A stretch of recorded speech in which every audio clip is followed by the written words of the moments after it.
were darker than blue. Are we gonna stand around this town and let what others say come true? We're just good for nothing, they all figure. A boy's grown up shiftless jigger. In the 1960s, Africans had a lot of misgivings about American foreign policy in Africa. Because unfortunately at that time, the American foreign policy was supportive of the colonial policies of countries like Belgium. And the only voice which was echoing the aspiration of the Africans in the United States was that of Malcolm. And there were many Americans who came, but none, without exception, who had the impact that Malcolm had.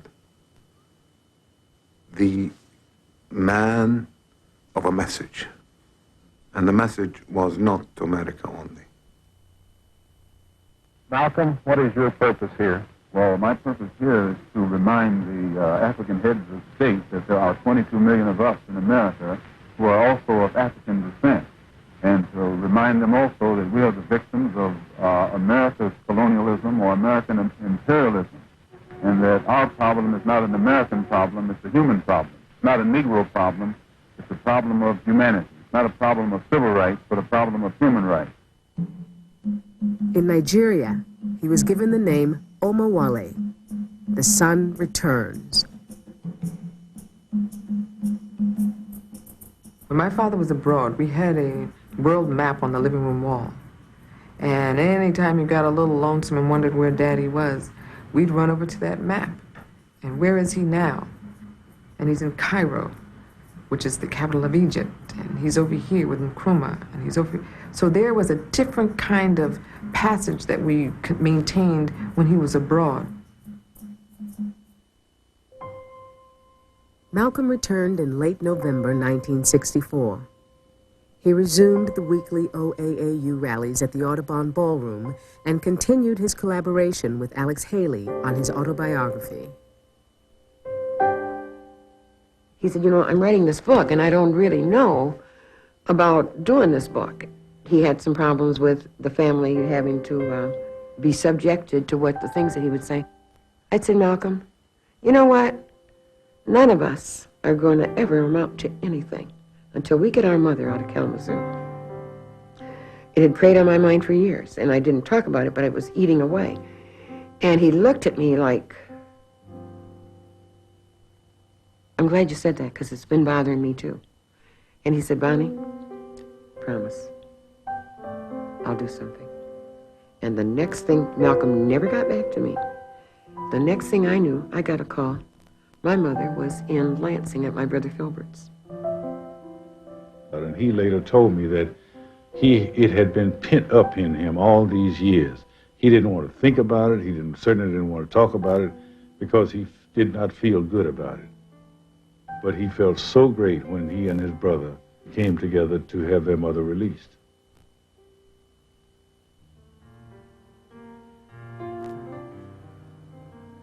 In December 1964, Malcolm debated at the Oxford Union in England. I read once, passingly, about a man named Shakespeare. I only read about him passingly, but I remember one thing he wrote that kind of moved me. He put it in the mouth of Hamlet, I think it was, who said, to be or not to be. He was in doubt about something. Whether it was nobler in the mind of man to suffer the slings and arrows of outrageous fortune, moderation, or to take up arms against the sea of troubles and by opposing, end them. And I go for that. If you take up arms, you'll end it. But if you sit around and wait for the one who's in power to make up his mind that he should end it, you'll be waiting a long time.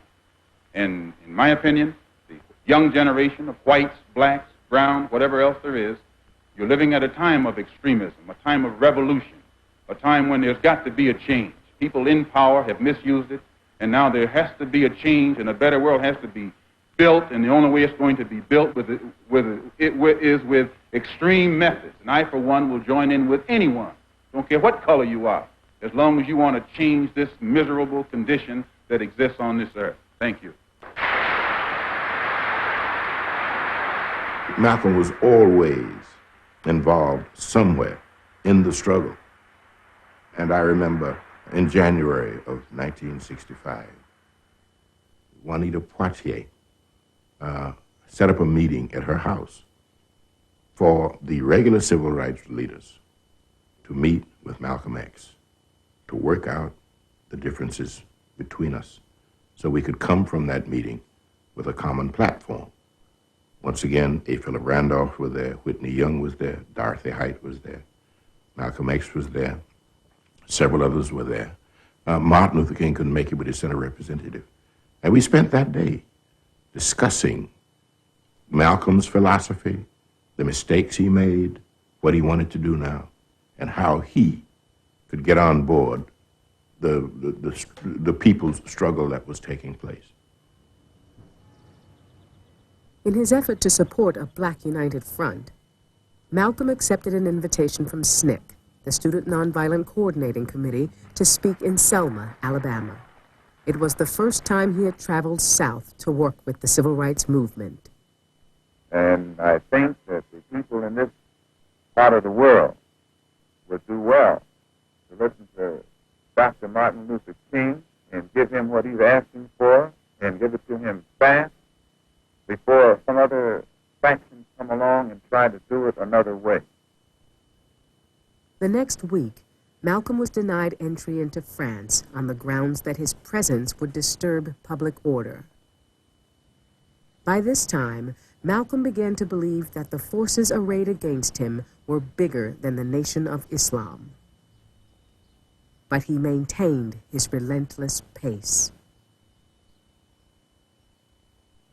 Whenever I saw my father out publicly, from a child's perspective, at an airport, it was an invasion. You're going to pick up Daddy from the airport, and there's a slew of photographers and other people, and you haven't seen him in 2-3 weeks, and all you want is that hug.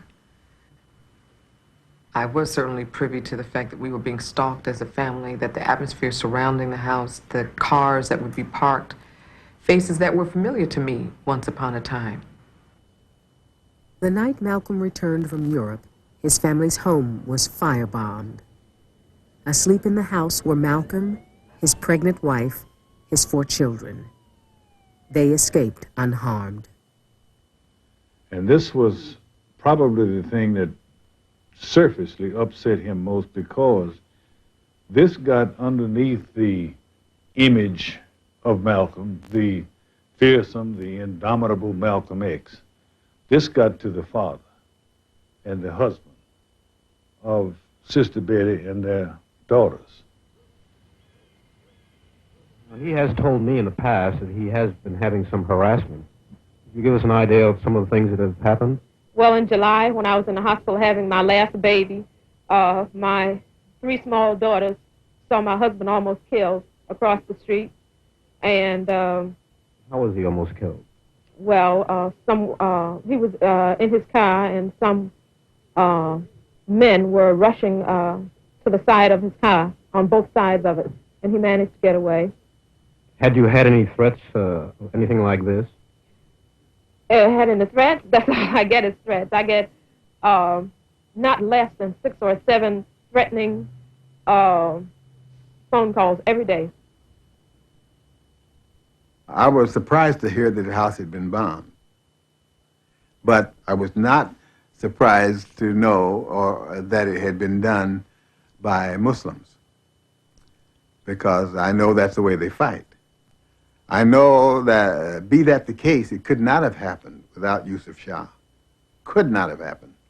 It could not have happened except by the Muslims that are there in New York. The Nation of Islam accused Malcolm of setting fire to his own home rather than vacating as ordered by the court. Later that day, the nation's representative, Captain Joseph, inspected the scene. Who bombed his house? I don't know. All we know, it just got on fire. Does Malcolm know who bombed his house? I don't know. He never said. And if he did, he should have brought him to justice. There are news reports of threats against his life. Is his life really in danger? Maybe it was. He said it was. He said it was. Do you feel now that there was a climate within the nation itself that put his life in danger? Well, as you know, in a nation, you have all kinds of people, and they have different thoughts. You have sympathizers. They have different thoughts. You know? And you have people that not even attached to the community. They like what they hear, but you just can't live the life. Anything might happen. That scare you. So anything could happen. The atmosphere was there. What was being said was there. You see? You got to understand, Mr. Muhammad and what he represented. Inflammatory articles against Malcolm appeared frequently in the Nation of Islam newspaper, Muhammad Speaks. The most notorious was one written by Louis Farrakhan and Louis X, who had been a protege of Malcolm's. Malcolm himself described it as a death warrant. I wanted you to know that my house was bombed. It was bombed by the black Muslim movement upon the orders of Elijah Muhammad. Now, they had come around, they had planned to do it from the front and the back so that I couldn't get out. And the fire hit the window, and it woke up my second oldest baby. But the fire burned on the outside of the house. But had that one gone through that window, it would have fallen on a 6-year-old girl, a 4-year-old girl, and a 2-year-old girl. And I'm going to tell you, if it had done it, I'd taken my rifle and gone after anybody in sight. I would not wait. And I say that because of this. The police know the criminal operation of the black Muslim movement because they have thoroughly infiltrated. The only thing that I regret in all of this is that two black groups have to fight and kill each other off. Elijah Muhammad could stop the whole thing tomorrow just by raising his hand. Really, he could. He could stop the whole thing by raising his hand. But he won't. He doesn't love black people. He doesn't even love his own followers, proof of which they're killing each other. They killed one in the Bronx. They shot another one in the Bronx. They tried to get 6 of us Sunday morning, and the pattern has developed across the country. The man has gone insane, absolutely out of his mind. Besides, you can't be 70 years old and surround yourself by a handful of 16, 17, 18-year-old girls and keep your right mind. You can't do it. In December 1964 and into January 1965, the threats continued. There were even several attempts on his life, assumed by some to be inspired by the Nation of Islam. I said, if you think for one moment that these brothers are not going to try to take you out, you're mistaken. But he knew he was hunted, and he knew his days were numbered, I think. My name is Gene Roberts, and I was assigned by the New York City Police Department to infiltrate Malcolm's organization, report back membership, names, weapons, if any, and I attended meetings and was part of the security on occasions. And at this particular meeting, I was standing up front along with about 4 or 5 other guys, other members, and I heard a commotion in the middle to my right. I started for the commotion, and I see this young fellow come down the middle aisle, and then slip into about the 2nd or 3rd row and take a seat. And he was wearing blue suit, white shirt, and red tie, which is basically uniform for the members of the Nation of Islam. So after the meeting, I reported back to the department that I felt I had just saw a dry run on Malcolm's life. And when that was going to go down, I wasn't sure. Malcolm did not expect to live another week. We people who are darker than blue,